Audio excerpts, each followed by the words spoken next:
Chapter 16. The North Island. The next day they started early. Lagi visited the market with Gergo to get supplies for the trip. Lagi found his boat in the harbour and purchased it back from the owner he had sold it to on his arrival. The boat was in great shape. No one had been brave enough to make any journeys with it on the hot sea, save a short trip or two around the harbour. Once everyone was gathered at the docks, they set off into the harbour. Gergo had 2 larger boats and his entire clan with him, including their women. Nadim would ride on Lagi's boat. The Condor followed them into the harbour. She circled higher and higher until she went out of sight. Then she reappeared, circling slowly back down until she landed on the mast of Lagi's boat. "What is it, sis?" Lagi asked her. "She showed us the way across the hot sea, but now she waits. But for what?" Rua asked. "She refuses to go," Lagi thought. "This isn't good. We can't proceed without her guidance. Everyone back to the docks. We will be spending another night at the temple," Lagi ordered. That evening a terrible storm rolled in. The storm brought wind, rain, thunder, and lightning across the skies. The hot sea became fearsome and dangerous. How did she know it would storm? He wondered. The next morning the sun was up, and the skies were clear. They again tried to set sail, but the Condor returned and sat on the mast of the boat again. They spent another night in the temple, and another storm rolled in across the hot sea. Everyone talked about how terrible it would have been for them to have been on the sea during the storm. There is a reason that people don't sail on the hot sea. Lagi asked Gergo if he was still resolved to make the journey. Gergo was still adamant to make the crossing with him. Nadim had not changed his mind either, and Rua was anxious to get home.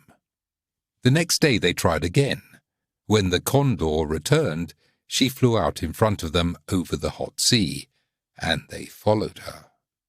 Soon the shore disappeared behind them. The wind blew in their face, and they were struggling to make any headway. On this crossing, they decided that, even in darkness, they would continue to sail in the direction they had last been given by the Condor. As best as Lagi could tell from the prior trip, they had taken a straight line almost due north across the hot sea to Tyrax. By reversing this, the return trip would be due south. The next day the Condor took flight, and they could see they were still on a dead reckoning with her direction. They hoped travelling at night would reduce the amount of time they spent on the hot sea. The wind shifted into a little more favourable direction. Then, on the 4th day, the wind was mostly behind them and pushing them along at a very fast clip. By the next day, the wind shifted again and was perfectly behind them, blowing even stronger than before. At the end of that day, they finally saw the North Island in the distance. "The North Island!" shouted Rua. "There! Do you see it?" "I see it!" shouted Lagi. A wave of emotions welled up inside at seeing his home after all this time. He had missed it and all the people. "I will find my mum first, and then there will be a big celebration," he thought. "Katrin, do you see it just there?" asked Rua. She walked over to him and looked along his arm where he pointed. "Yes, I see. Thank the gods we have made it," she said with relief.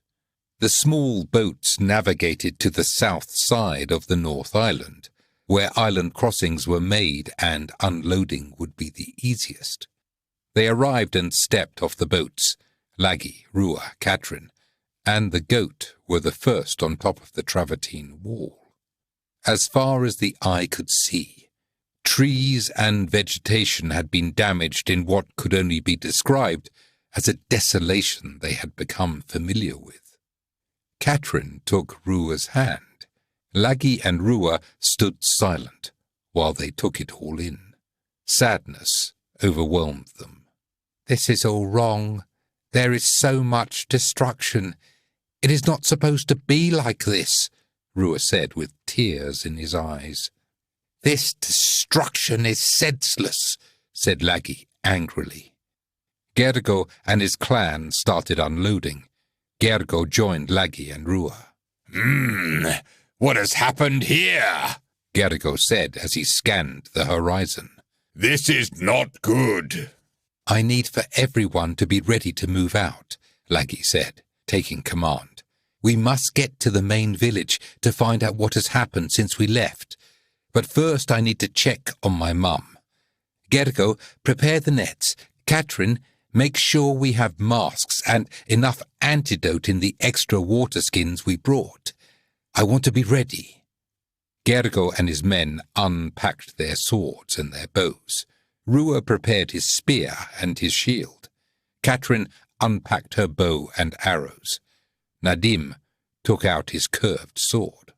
"No, put up your bows. These are our friends and family. We must not kill them. Use the nets and blunt weapons only," Laggy insisted. Gergo and his men put up their bows.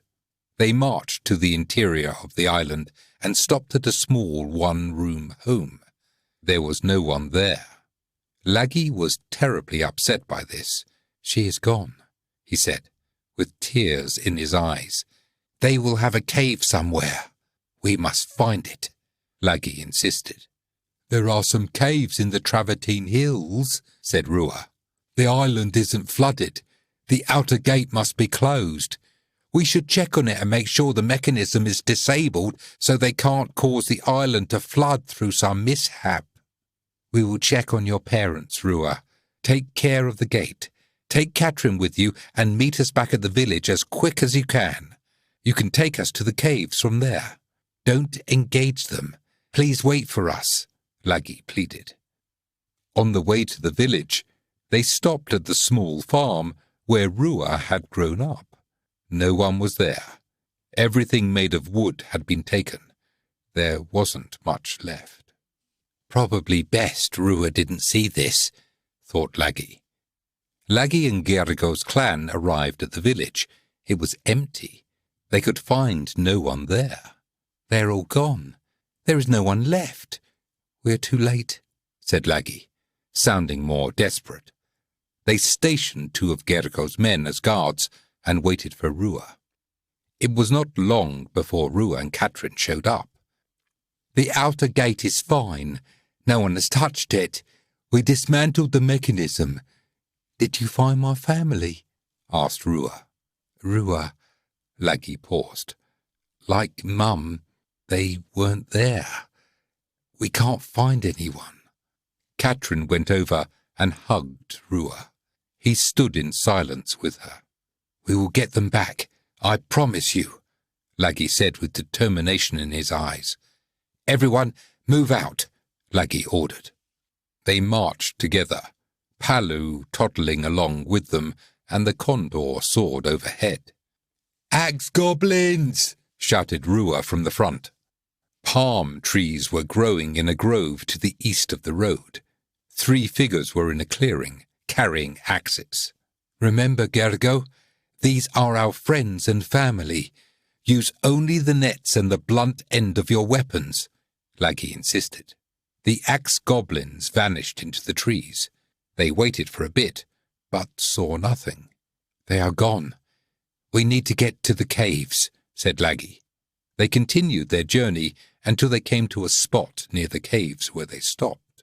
Looking across the travertine stones, they could see a cave entrance, but there were no goblins there. "I don't see any movement," said Rua. "Same here," said Laggy. "There are some other caves we should check. Perhaps this one is empty." "Let's go in and check it out, and then move on if it is empty," said Laggy. As they walked towards the entrance, they discussed their approach to secure the cave. The goblins cast down stones on the rangers from above and killed Ranger Jakol in the first battle at the Goblin Cave in the Lost Valley. We will go up top and make sure there aren't any goblins hiding above the entrance, Laggy said. They sent a couple of Gergo's men to climb up and investigate. They returned, reporting nothing was up there. Laggy said, Gergo, light the torch, give it to one of the men to carry. Then Laggy's hands began to glow. Gergo's men's eyes grew wide as they saw this. Whoa there, Laggy. It is one thing to hear about it, and another to see it for yourself, said Gergo. Laggy stepped into the cave. They found the cave to be very shallow. It was just a single chamber with no tunnels extending further back. There was no sign it had been occupied. Laggy's hands returned to normal, and they left the cave. They found 3 more caves that were much like the first, just shallow caves that were empty. At the 4th cave, they spotted goblins at the entrance, and they could see more stationed above the cave. They left the women behind with 2 of Gergo's men as guards. The others started climbing the walls, where they might approach the cave entrance from above. They found a way up to the ridge and walked it until they were high above the entrance. They prepared the ropes, nets, and masks. Laggy, Rua, and one of Gergo's men were the first to rappel down the cliffside. Laggy was in the lead. Below he saw a ledge with 2 axe goblins on it. Stop lowering, he whispered back up to Rua. Stop! Rua passed the word back up. The axe goblins heard this and looked up, spotting him hanging from the rope. This is going to be tricky, Laggy thought. He fired balls of light at them. His shots missed wide of the mark. The angle wasn't good, and he didn't want to knock them off the cliff if he could help it. Lower me down, about a man's height, he said, and they lowered him down some more. As he got closer, the axe goblins became agitated and started climbing up the rock face towards him. Laggy fired and hit the 2 axe goblins. They fell back onto the ledge, where they lay. Laggy bound their hands and feet with ropes. They gave the goblins some of the antidote. The rest of the men came down on ropes. Is that everyone? Laggy asked as he looked up. He saw Palu the goat high above them, looking out over a ledge. That darn goat has followed us, Laggy said. Then Palu started coming down the sheer face, as easily as a man might walk down a lane on level ground, and joined them on the ledge. The 3 of us will lower down to the entrance, said Laggy. Lower those 2 goblins down after we are ready for them below. They lowered Laggy down. Laggy could see 2 axe goblins standing guard at the cave entrance. When he got close, one of them looked up and became highly agitated, trying to get at him. Laggy called up, Stop! Laggy fired at them, hitting both. Down they went. Laggy got to the bottom first, where he bound the hands and feet of the 2 axe goblins and gave them the treatment. The rest of the group followed.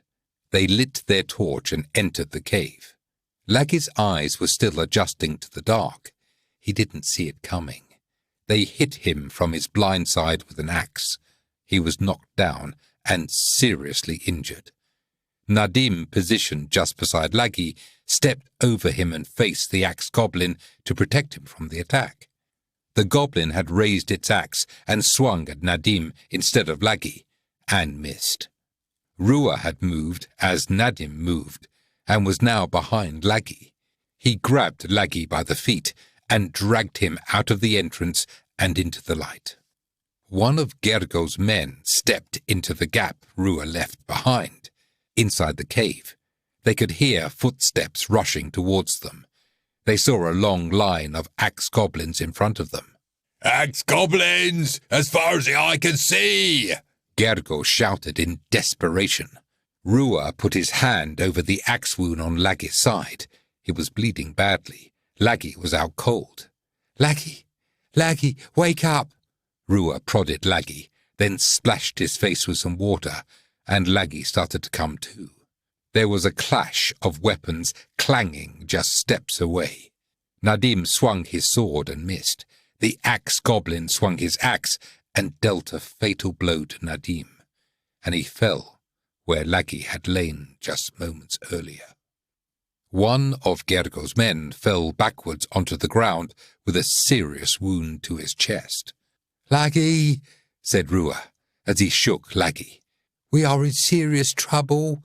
Wake up," he said more frantically. Laggy's head was spinning, and darkness was forming on the edge of his vision. No, he thought as he fought it. He could feel his hands start to tingle, and he focused the light on his own body. He could see the damage in his body. He was dying, and knew it. He let the energy flow over the damaged area. The pain diminished, and his vision cleared. Laggy sat up. He saw Gergo's wounded nomad lying nearby. He put his hands on him, and shortly thereafter, he sat up too. The sound of weapons clashing rang out, and another of Gergo's men fell back with a terrible wound. Laggy put his hands on him too, and he sat back up, healed. Laggy stood up and yelled, "Gergo, move to the side! Let them go by!" Gergo and his men stepped back and to the side, and the goblins rushed forward. As they rushed past, Gergo's men dispatched one axe goblin and knocked another to its knees. Laggy fired on them as they poured out of the narrow entrance. The first 3 through the opening went down. 3 more goblins behind stepped over the felled bodies into the light. Gergo's men struck from the side of the entrance, but axe goblins lashed out at the men with their axes, but missed. Katrin lined up with Laggy and fired her bow. The arrow hit one goblin inside the cave and brought it down. Rua joined Gergo's men in the fight on the sides of the entrance. The bodies were now piled up too deep, yet the axe goblins continued to climb over and around them. Laggy fired, and a row of 3 goblins went down, plus one more that had been standing behind the bodies in the dark. Rua, with a spear, and Gergo's men attacked from the side. 2 more axe goblins were felled, but not before they brought down one of Gergo's men with them. Katrin fired her bow. The arrow struck a goblin standing behind in the darkness. The bodies in the cave entrance piled even higher, yet still they came, moving even more slowly as they tried to scramble over and around the bodies. Laggy fired into the midst and could see 2 more go down in the shadows. Rua and Gergo's men fought on the edges, bringing another one down. The goblins struck back and hit one of Gergo's men with a fatal head wound. Laggy pressed the advantage and stepped forward, firing at the movement in the shadows beyond the pile of goblin bodies. Several more were hit within the cave and went down. And then there was silence, except for the sound of the men moaning and breathing hard. "I think we stopped them," said Gergo. "I can't see any more." Laggy healed Gergo's men, except for one who was dead. Eager to repay his debt to Laggy, Nadim had also died, having stepped over Laggy to protect him from the axe goblin that had blindsided him. "Laggy, thanks for healing me. It is like a miracle. I owe you my life," one of Gergo's men said. They tied up the goblins and administered the antidote. Laggy healed the goblins that were wounded but still alive. Everyone was absolutely exhausted from the fight. "Laggy, we are going to have to retreat the rest," said Gergo. "But," Laggy said in a painful tone, as he thought of his mother, "Laggy, everyone is spent. We need to regroup and get some rest," said Katrin. He took a moment and reconsidered what he was asking of them. "Perhaps I am suffering from a bit of hubris gained through our recent successes. Or did my drive to free my mother from the clutches of this illness caused me to push forward in a reckless fashion? Or both? He wondered. Laggy nodded in agreement. They set up camp across the rocky field where they could keep an eye on the cave entrance. It took them the rest of the day to get the captured goblins back to their camp. A meal was prepared, and everyone ate mostly in silence, too tired to speak much at all. Some of Gergo's men were posted as guards. It was agreed that if there were any troubles for the guards, they were to retreat to the camp to get more help. In the middle of the night, the guards thought they heard some goblins returning and a dragging noise. They alerted the camp but decided not to pursue the goblins until daylight. The next morning, they checked on their captured prisoners. They were responding well to the treatments. Laggy was still planning to enter the cave again to look for his mother. He had pushed them to the brink of death the day before. The whole group wanted to take a more cautious approach. "Laggy, we got lucky yesterday," said Gergo. "I have been in a lot of scuffs over the years, but that one was a very close call.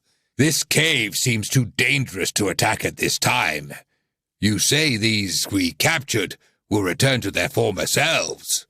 Laggy nodded. "Then we can recruit them to help us in the effort. Let's grow our numbers and take on smaller groups outside of the cave. With time, when we return, the odds will be more in our favor." Gergo finished. Nodding, Laggy agreed to this approach. They were right about one thing, he thought. I had put them in unnecessary danger. They retreated to the village where they could set up a more permanent place to begin patrolling the islands for axe goblins. They began cleaning and restoring the village so they would have a place to sleep at night.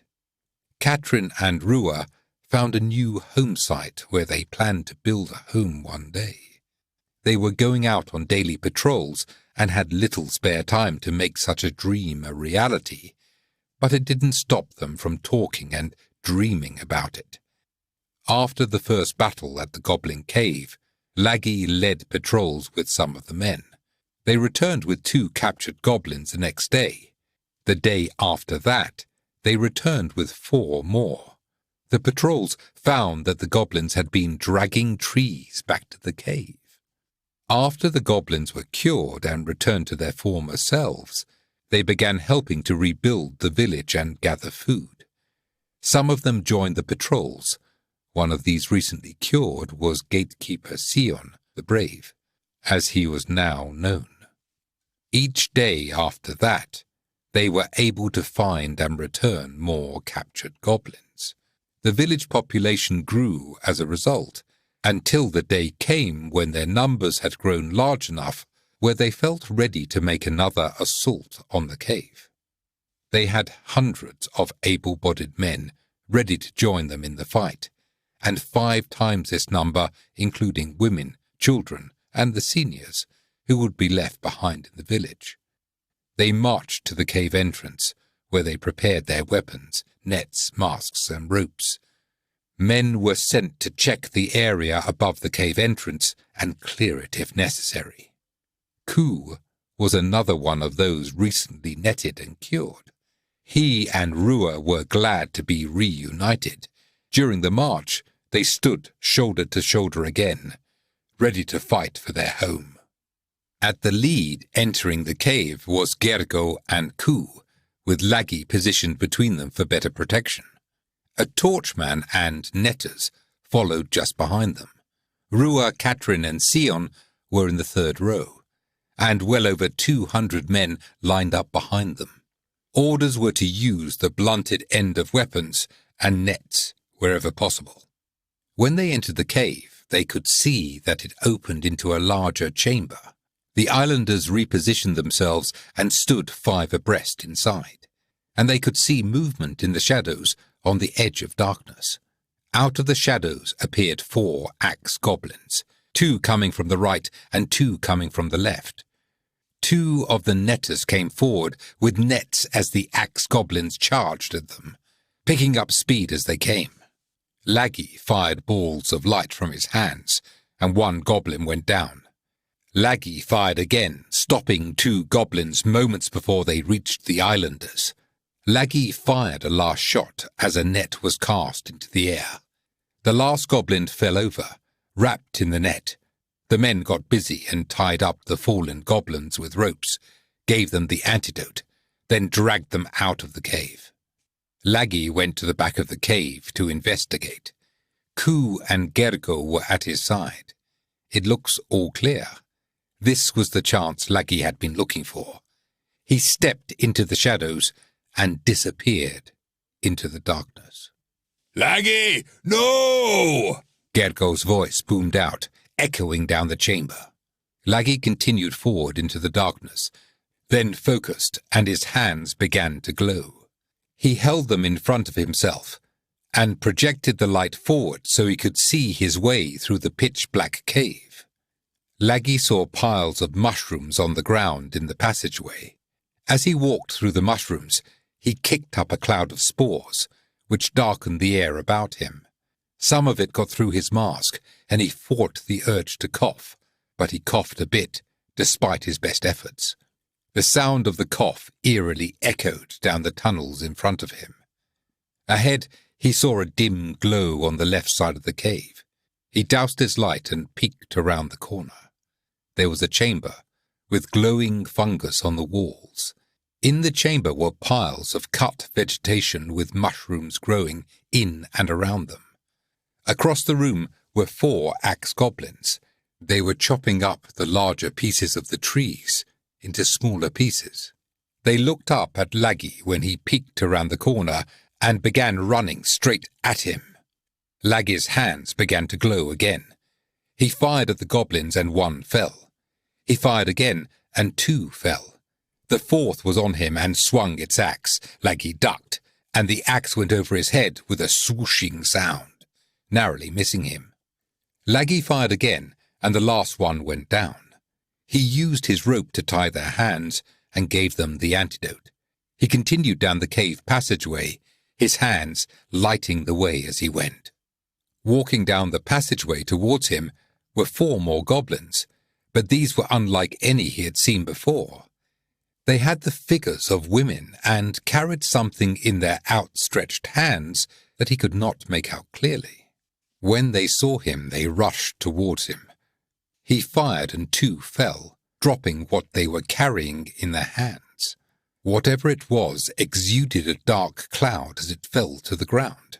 The other 2 goblin females continued their charge. He fired, and they went down too. They also dropped what they were carrying, and another cloud of brown dust rose. He bound their hands and gave them the antidote. Laggy continued down the passageway. Another glowing chamber was up ahead, again on the left side of the passageway. He looked in and saw 3 female goblins moving and spreading vegetation material around on the chamber floor. They had not seen him. He fired on one and she went down. The remaining 2 charged him. He fired and another fell. The 3rd was upon him and swung at his head with a roundhouse swing of her arm. He ducked and fired again, dropping her where she stood. He roped and treated them with the antidote as well. In the passageway ahead of him were more large piles of mushrooms. As he walked through them, the air grew thick and dark with their spores. Laggy coughed a bit as he breathed it in through the mask. Ahead he saw another chamber. He peeked around the corner. This chamber was quite large. There were 2 goblin females standing by the entrance, and they rushed at him after he looked in. Laggy fired on them, and they both fell to the ground. He stepped into the chamber and faced 4 more goblin females. These females were standing around the chamber, working with the vegetation and mushrooms. They came at him from 4 different directions. Laggy fired, and 1 went down. He fired again, and another hit the floor. 2 more, he thought as they bore down on him. Then he saw the last female goblin more clearly. She looked familiar. "Mum?" Laggy held his hands aloft to light the chamber. His hands blazed brightly. He could see her clearly now. "Mum!" he shouted with happiness as he coughed a little. The goblin female closest to him clobbered him in the face with her fist. On the verge of blacking out, Laggy fell backwards as stars danced in his eyes. He focused the healing light on himself, recovered, and regained his footing as he was healed. "That was close," he thought. "She almost knocked me out." Laggy fired again, and the one in front of him went down. Now Laggy stood face to face with his mother, who was now bearing down on him. Her eyes were wild, and she did not seem to recognize him at all. She took a swing at him and narrowly missed his chin with her fist. He couldn't bring himself to fire on her. He grabbed her by one of her arms. She took a swing at the side of his head and hit him square in the temple with her free hand. All went black. Gergo could not believe what he had just seen. Laggy had stepped into the blackness of the cave that lay just beyond the torchlight and vanished. "By Hades! The crazy fool is going to get himself killed!" Gergo chided. Gergo grabbed the torch from the torchman and headed after Laggy. Ku, Sion, Rua, and Katrin joined the pursuit. Laggy awakened, weakened and groggy. He rubbed his eyes. He saw mushrooms and cut-down vegetation in the dim light. His forehead was sweating profusely. He was burning up and painfully coughed from deep within his lungs. "I am infected," he thought. His mind was clouding with a haze. He reached for his water skin and tipped it up. He swallowed some and fell back, catching his breath. He could see goblin females in the chamber, collecting something from the ground and carrying it into the passageway. Laggy heard the clashing of weapons from the passageway. "No, Mum, they might kill you," he thought. Laggy struggled to clear his head and regain his focus. He focused the healing light on his head injury. Then he stepped to his feet and coughed a deep, raspy cough. Laggy stepped back into the passageway. His glowing hands led the way. He approached a battle just ahead of him. Approaching him from the direction of the battle were two female goblins. His mother was one of them, and just past them was a raging conflict. "Mum!" Laggy fired at one of the goblins, and she went down. His mother rushed at him. She swung a fist at his head again. Laggy ducked, and her fist narrowly missed. As her fist went over his head, he turned with it and brought his hand behind her arm. Holding and pushing her arm, he rotated her around and grabbed her other arm from behind. His hands were glowing brightly, and he focused on her entire body, starting with her lungs, where he saw a dark infection.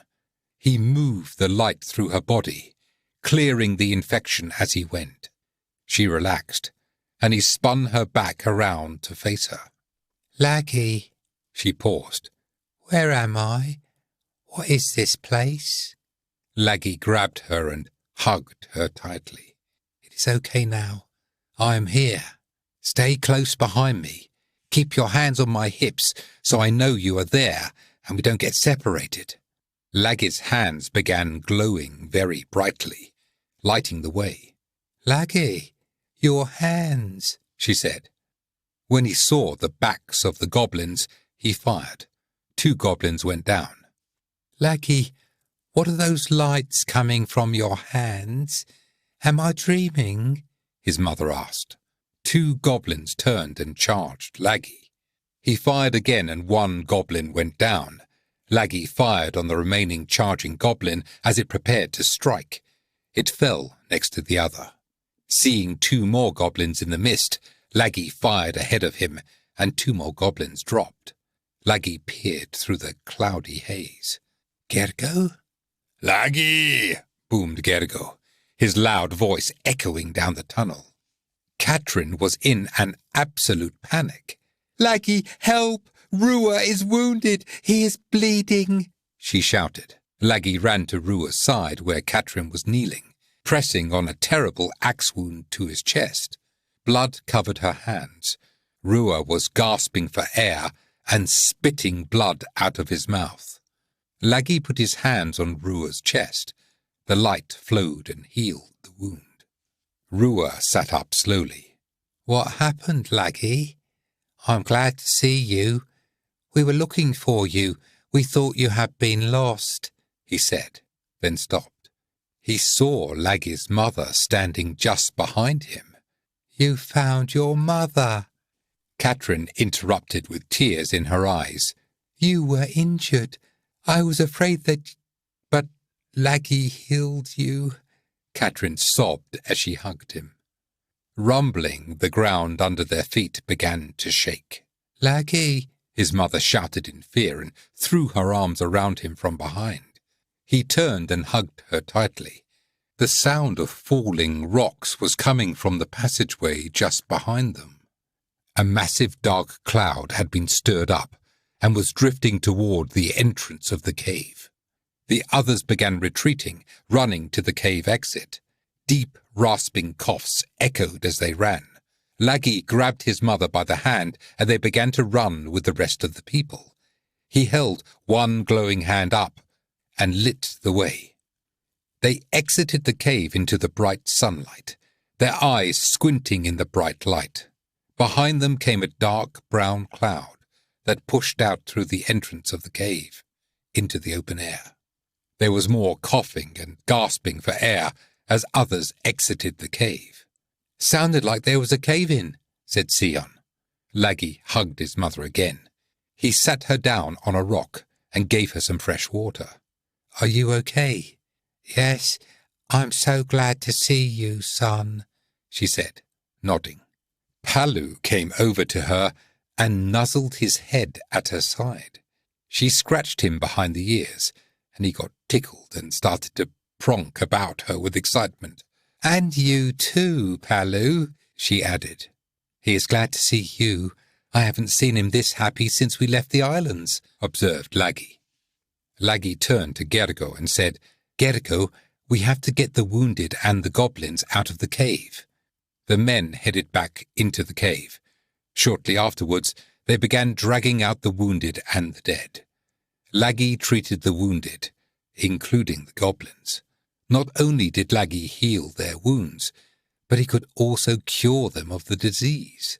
Rua watched in amazement. Just when he thought he had seen everything. "Laggy, you can cure their disease." "Yes," Laggy answered as he worked. One of the goblins he cured was the outspoken Tufa from the South Island Goblin War.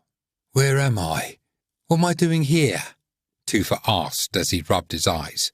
"Sion, is that you?" "Yes, it is me," Sion replied. "We just pulled you from a goblin cave and cured you of the illness." "How am I cured?" "It is a long story, but Laggy has returned to the islands with a cure," said Sion. "You have him to thank." "Of course, Laggy, who sailed a boat out onto the hot sea and disappeared over the horizon, has returned," said Tufa with a smile. "Many of us voted to stop you from leaving. I was one of them. Now you have returned and saved my life. Thank the gods we didn't stop you." "Is that a tear in the corner of his eye?" Laggy wondered, as he smiled back at him, then gave him a hug. The passageway had collapsed. They could go no deeper into the cave. Everyone was evacuated to the village to rest and recuperate. They took an accounting of everyone. Still missing was Senior Elder H, Rua's father, and some others. Everyone joined together in the village centre for a meeting. "All the elders are gone or are missing," said Laggy. "I nominate Laggy to speak as an acting elder in their place until they are found," boomed out Tufa. "Aye, hear, hear," the crowd shouted. "Then I will speak in their place until they are found," Laggy said in agreement. The crowd cheered him. "Laggy, some of our people are still trapped in the cave. We can't leave them there to die or worse," said Rua. "We brought new metal tools with us from Tyrax. I believe we can dig out the cave and find them, Laggy responded. We have years of experience cutting travertine stone and using it for making buildings and water containment structures. We can make easy work of digging out the cave-in. We will dig them out, one man said. Yes, dig them out, another agreed. Laggy continued. We can shore up the cavern roof as we go in to prevent another cave-in by using timbers.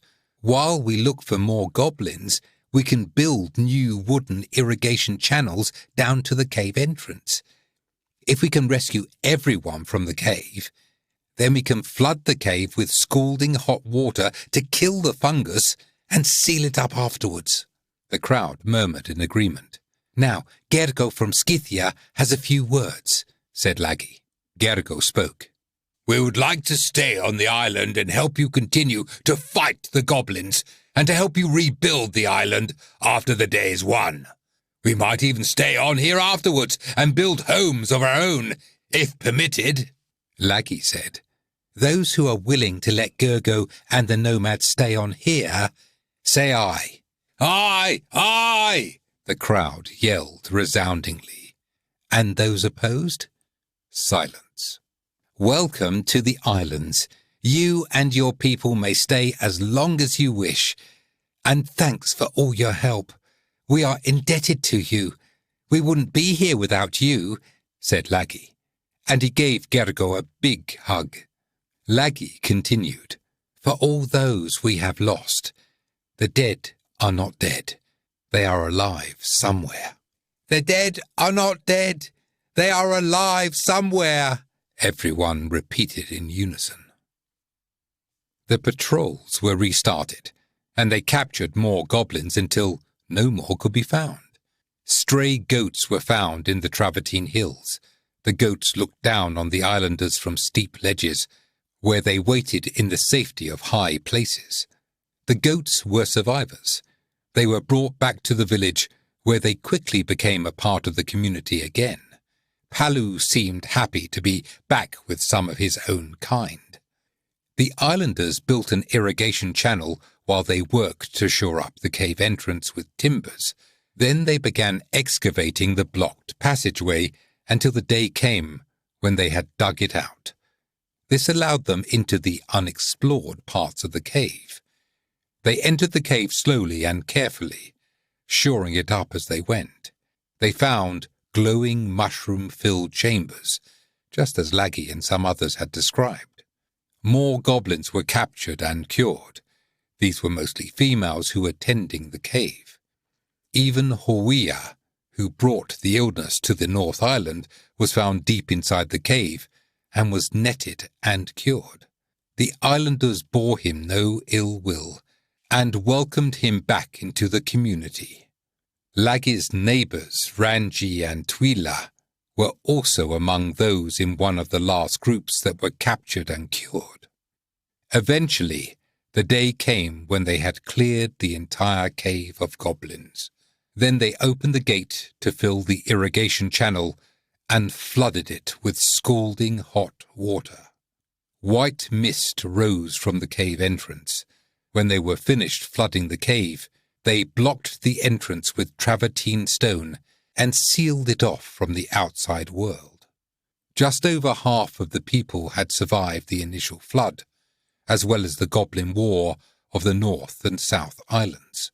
The village was starting to look like a village again, and the rebuilding was well underway. There were more North Island villages and homes needing to be rebuilt in the coming days. Taking on the extra population of people had left the North Island extremely stressed for resources. But now Laggy would turn his attention, and that of the South Islanders, toward the monumental task of repairing and repopulating the South Island.